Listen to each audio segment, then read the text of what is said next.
Hello friends, સ્વાગત છે તમારું મારી ચેનલ મમતાઝ કિચન બ્લોગમાં। તો તમને મારા વિડીયો પસંદ આવે તો વિડીયોને લાઇક કરજો, શેર કરજો અને હા, ચેનલને સબસ્ક્રાઈબ કરવાનું બિલકુલ ભૂલતા નહીં।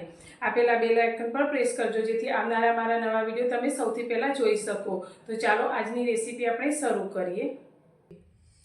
આજે આપણે બનાવીશું ગાજરનું અથાણું। તો રોટલી સાથે શાકની પણ જરૂર ના પડે તેવું એકદમ ટેસ્ટી ગાજરનું અથાણું બને છે અને બનાવવામાં પણ એકદમ સરળ, અને એકવાર બનાવી અને તમે એક વર્ષ સુધી તેને ખાઈ પણ શકો છો। તો અત્યારે ગાજરનું અથાણું બનાવવા માટે મેં વજનમાં 400 ગ્રામ જેટલા ફ્રીજ ગાજર લીધા છે। તો આપણે ગાજરને સારી રીતે ધોઈ લીધા છે, પણ તેની ઉપરનો આ ભાગ આપણે તે કાપી લઈશું અને આ રીતે જે રેસાનો ભાગ છે તેને આપણે આછો આછો ઉપરથી છાલ ઉતારીને કાઢી લઈશું।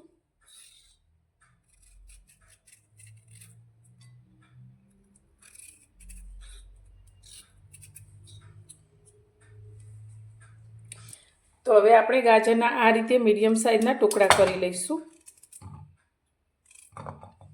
હવે આ ટુકડો કર્યા પછી તમે આ વચ્ચેનો જે પીળો ભાગ છે તેને આપણે દૂર કરી લેવાનો છે, જે એકદમ કડક હોય છે અને ખાવામાં મીઠાશ નથી હોતી।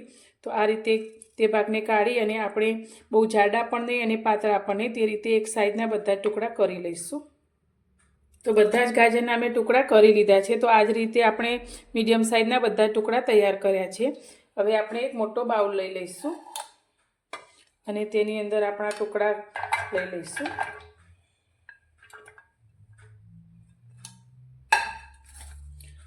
હવે આની અંદર અત્યારે આપણે મીઠું એડ કરવાનું છે। તો 2 ચમચી નાની આપણે મીઠું એડ કરીશું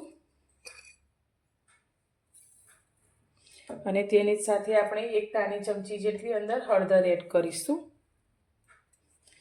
હવે બધી જ વસ્તુને ગાજર સાથે સારી રીતે મિક્સ કરી લઈશું। તો આમ કરવાથી મીઠામાંથી પાણી છૂટું પડશે અને મીઠું અને હળદર આપણા ગાજરના ટુકડામાં સારી રીતે ભળી જશે અને એકદમ પોચા એવા આપણા ગાજરના ટુકડા થઈ જશે।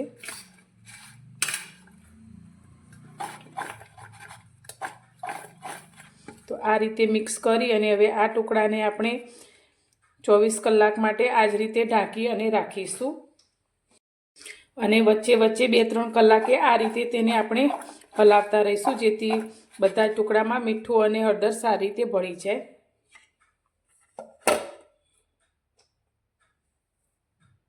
એક દિવસ જેટલો સમય થઈ ગયો છે, એટલે કે 24 કલાક જેટલો સમય થઈ ગયો છે। તો હવે આપણે ગાજરના ટુકડાને જોઈ લઈશું। તો મેં વારંવાર 3-4 કલાકે આ રીતે ટુકડાને હલાવેલા। તો તમે જોઈ શકો છો અત્યારે અંદરથી પાણી છૂટું પડ્યું છે હળદર અને મીઠાનું। તો હવે આપણે આ પાણીને કાઢી લઈશું। તો ગાજરમાંથી આપણે પાણીના ભાગને કાઢી લીધો છે। તો હવે તમે જોઈ શકો છો ગાજરના ટુકડા આપણા એકદમ સરસ સોફ્ટ થઈ ગયા છે આ રીતે। તો હવે આપણે આ ટુકડાને કોરા કરવાના છે। તો તેના માટે અત્યારે આપણે એક કોટનનું કપડું લઈ લઈશું। તો આ રીતે કોટનના કપડા ઉપર આપણે આ ટુકડાને પાથરી લઈશું, જેથી અંદર જે પાણીનો ભાગ હશે તે દૂર થઈ જશે અને આપણા ટુકડા થોડા કોરા થઈ જશે। તો આને આપણે તડકે બિલકુલ નથી સૂકવવાના, પણ આ રીતે ખુલ્લી હવામાં અથવા તો પંખાની હવામાં આપણે તેને થોડીવાર માટે એટલે કે 1-8 કલાક જેવું રાખીશું, જેથી એકદમ સરસ એવા ડ્રાય થઈ જશે।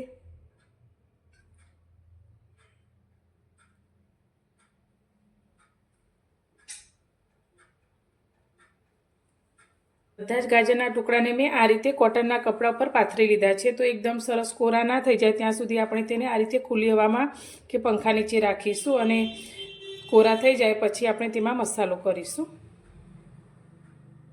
1 કલાક જેટલો સમય થઈ ગયો છે ને તમે જોઈ શકો છો ગાજરના ટુકડા આપણે એકદમ સરસ એવા કોરા થઈ ગયા છે। તો હવે આને આપણે થોડીવાર માટે સાઈડમાં મૂકીશું। ત્યારે ગેસ પર મેં 1 વાટકી ભરી અને તેલ લીધું છે। તો તેલને આપણે સારી રીતે ગરમ કરીશું। તો અથાણા માટે તેલ અત્યારે મેં સિંગ તેલનો ઉપયોગ કરે છે। તો સિંગ તેલ એ અથાણામાં લેવાથી લાંબો સમય સુધી આપણું અથાણું એકદમ સરસ રહે છે। તો તેલ આપણું થોડા ધુમાડા નીકળે તેટલું ગરમ થાય ત્યાં સુધી તેને ગરમ કરવાનું છે। તેલ આપણું એકદમ સરસ એવું ગરમ થઈ ગયું છે ને આ રીતે ઉપર ધુમાડા નીકળવા લાગ્યા છે। તો ગેસની ફ્લેમ આપણે બંધ કરી દઈશું અને આ તેલને થોડીવાર માટે ઠંડુ થવા દઈશું। અત્યારે મેં આ રીતે એક મોટો બાઉલ લીધો છે, તેની અંદર અત્યારે આપણે 2 ચમચી રાઈના કુરિયા લીધા છે, તેને આપણે આ રીતે પાથરી લઈશું.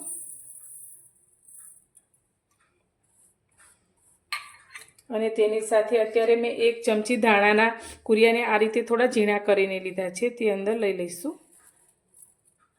તો કુરિયા તમારા ટેસ્ટ પ્રમાણે થોડા વધારે કે ઓછા પણ તમે લઈ શકો છો. સાથે આપણે 1/2 ચમચી જેટલા મેથીના કુરિયા લીધા છે.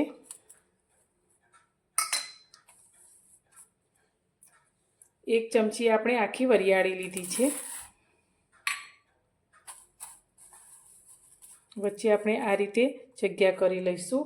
હવે અથાણાનો સ્વાદ અને સુગંધ સારા આવે તેના માટે મેં અત્યારે 4 થી 5 લવિંગ લીધા છે, તે અંદર લઈશું.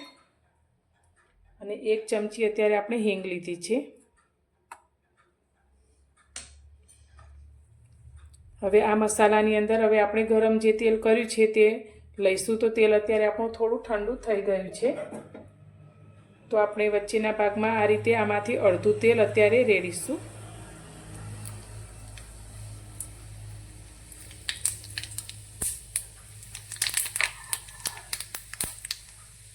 બાકીના તેલનો ઉપયોગ આપણે પાછળથી કરીશું.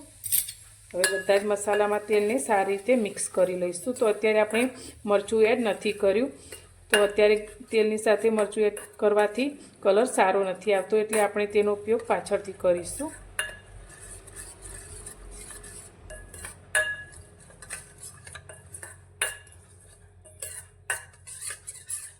તો એકદમ સરસ એવા તેલમાં મસાલા આપણા મિક્સ થઈ ગયા છે. તો હવે તેની અંદર આપણે જે ગાજર લીધા છે તે લઈ લઈશું અને તેને પણ સારી રીતે મિક્સ કરીશું.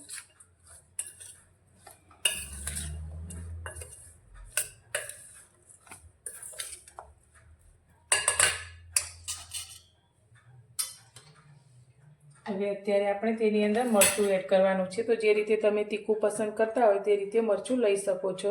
તો અત્યારે આપણે 2 નાની ચમચી જેટલું મરચું એડ કરીશું. આપણે મીઠું અંદર પહેલાં પણ લીધેલું, એટલે અત્યારે આપણે નાની અડધી ચમચીથી પણ થોડું ઓછું મીઠું એડ કરીશું. તો મીઠું અત્યારે આપણે થોડું ગરમ કરેલું લીધું છે. અને સાથે આપણે ચપટી જેટલી હળદર પણ એડ કરીશું. હવે બધું જ ફરી આપણે સારી રીતે મિક્સ કરી લઈશું. તો એકદમ સરસ એવું ચટપટું આપણું આ અથાણું તૈયાર થાય છે. અને આ અથાણું બનાવી અને 1 વર્ષ સુધી સ્ટોર કરી શકાય છે. તો રોટલી સાથે આ અથાણું ખૂબ જ સ્વાદિષ્ટ લાગે છે.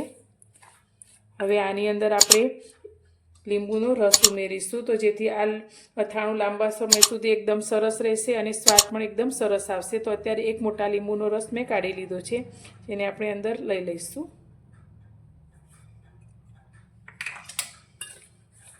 હવે આ અથાણાને આપણે આ રીતે 1 દિવસ માટે રાખવાનું છે અને પછી એને આપણે એરટાઈટ બરણીની અંદર ભરવાનું છે. તો બરણીમાં ભરતી વખતે આપણે જે વધેલું તેલ રાખ્યું છે તેને આપણે ઉપરથી લઈ લેવાનું છે. તો તૈયાર છે આપણું ગાજરનું અથાણું. તો એકદમ સુગંધ અને સ્વાદ સાથેનું. તો તમને મારી આજની આ રેસીપી કેવી લાગી તે મને કોમેન્ટમાં જરૂરથી જણાવજો. અને પસંદ આવી હોય તો વિડીયોને લાઇક કરજો, શેર કરજો. અને મારી ચેનલ પર નવા છો તો ચેનલને સબસ્ક્રાઈબ કરવાનું બિલકુલ ભૂલતા નહીં. તો ફરી મળીશું એક નવી જ રેસીપી સાથે નવા વિડીયોમાં.